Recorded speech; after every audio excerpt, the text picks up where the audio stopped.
Det var i lørdags, at vi fik en vinder af Dansk Melodi Grand Prix, og det var jo Sissal med Hallucination, som vandt i Herning i lørdags.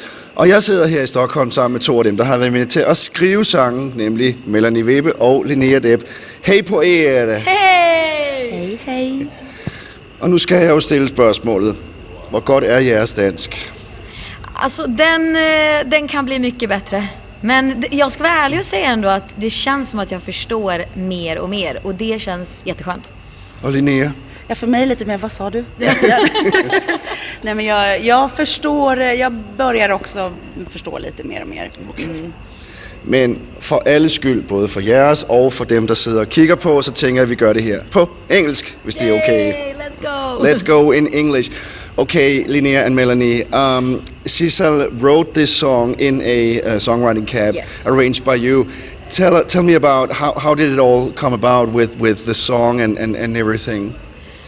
Well, I mean, we were invited, me, Linnea, and Marcus, we were invited to be coaches and mentors for these upcoming amazing songwriters. And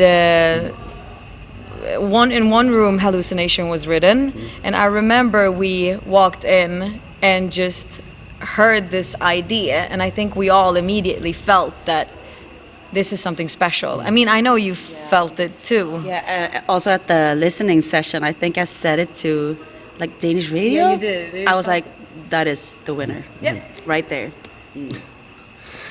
Yeah, because that was my next question. When did you feel in the process that, okay, this has some potential that we need to explore more? I think it's just, you just feel it right away. I think the best songs are the easiest songs, and I know Sissal said it as well to you, that they wrote it in 3 hours. And I remember, like, even in the beginning when we walked in, because I think before we allowed every room to kind of get the beginning process, so they did it.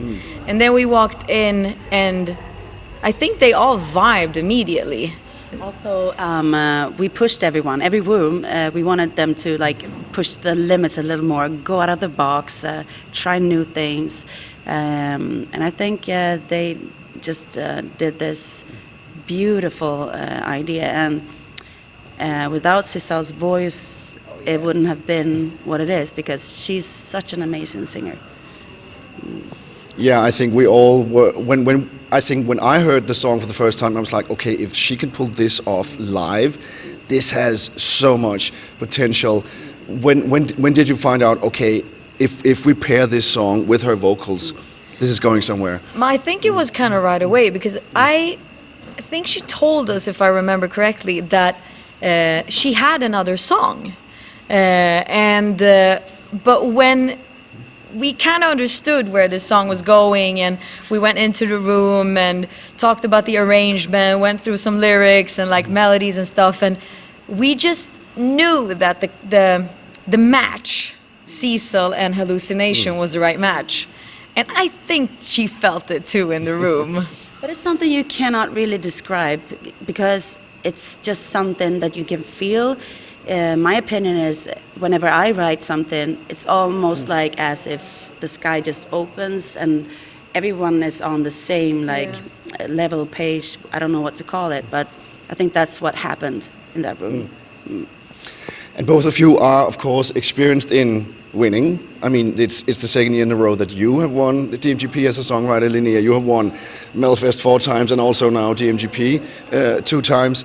What can you bring from your experience into Sissal's journey now to Eurovision? I mean, I'm going to be honest, and I think I have a good feeling that Sissal knows what she wants as well in this process. And I know they're working on the staging now, and they're actually like elevating this number and everything. And I am sure, I mean, she performed these vocals with ease. So I'm just truly excited that she is gonna be heard and seen by so many millions out there. And we are here, and she knows that we're here if she needs us. But there's a great team, and they're gonna do magic with this. I have a good feeling. I too have to say something. It feels like this year is the year of like gimmick songs, a lot of fun songs, and I think it's good for Sissal and this song that it's real true. It's a song. It's just a good vocals, her being there on stage. I mean, she's got this presence that I think everybody feels. So it might be good that she stands out. I think so. And I also think it's time to break the I don't know, Go into the I mean, finals. 2019, I have to, okay, Love is Forever. Yes, that was a beautiful year. I was a part of that song as well. But now it's time for, like, come on. Did you do 2019? I did. I won 2020. I know, that was the year when Eurovision was cancelled with Ben and Tan. She wrote Ben and Tan. But, and like, I don't want to, we don't have the result, but I have a good feeling that one would have qualified. I'm going to say it first. In winning Eurovision? No, I mean Denmark is actually. I know it's gonna go to the finals. That's not a question. I love you, Sissal. Go get him. Well, we all have these hopes. On Saturday, I know you were in Jönköping because you had a lot of things going on. You were in Thailand. How did you experience Sissal winning DMGP? I mean, I was actually asleep because it was nighttime, so I just woke up to a lot of like SMSs and congratulations. But yeah, it was weird. I was like, oh, and I wanted to be happy, but I haven't had a session, so I couldn't be like too.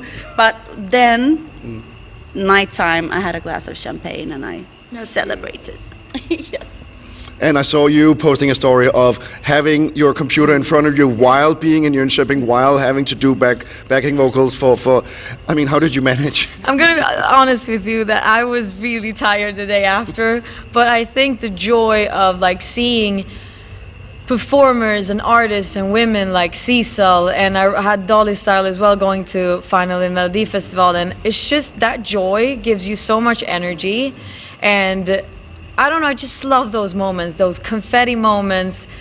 That's why we do this. And just see someone shine and be the best version of themselves and like accomplishing their dreams. I mean, nothing is more beautiful than that. We have a world out there that is like, we just don't want to look at it. So at least we have this bubble of positive vibes and it gives us energy. And I know both me and Linnea, we're super proud of Sissal. And yeah, we're gonna, with excitement, continue watching this journey and be there for her. Well, I think we're all hoping that this will be the year where we finally break the code. I mean, that would be something, to break the code in Switzerland and get Denmark back into the final and get a good result. I have a feeling that if we get Sissal into the final, the jurors will acknowledge the vocal ability, the everything, so we could actually get a very good placing. But we need to get her into the final. Any last, advice that we could send out both to Sissal and the people who had to vote for her? All I can say to Sissal is just be you. Don't change whoever you are, what you do performance-wise, because it spoke to everyone, and that's why she won. So that's what I'm gonna tell Sissal. And just to the team, like I adore the Danish delegation, and I know they're putting their entire heart and effort into making the staging, just elevating everything. And fingers crossed. Fingers crossed. Vi krydser fingre. Vi skal have Sissal i den Eurovision-finale. Melanie, Linnea, tusind tak. Thank you so much. Tak själv, Simon. Tack.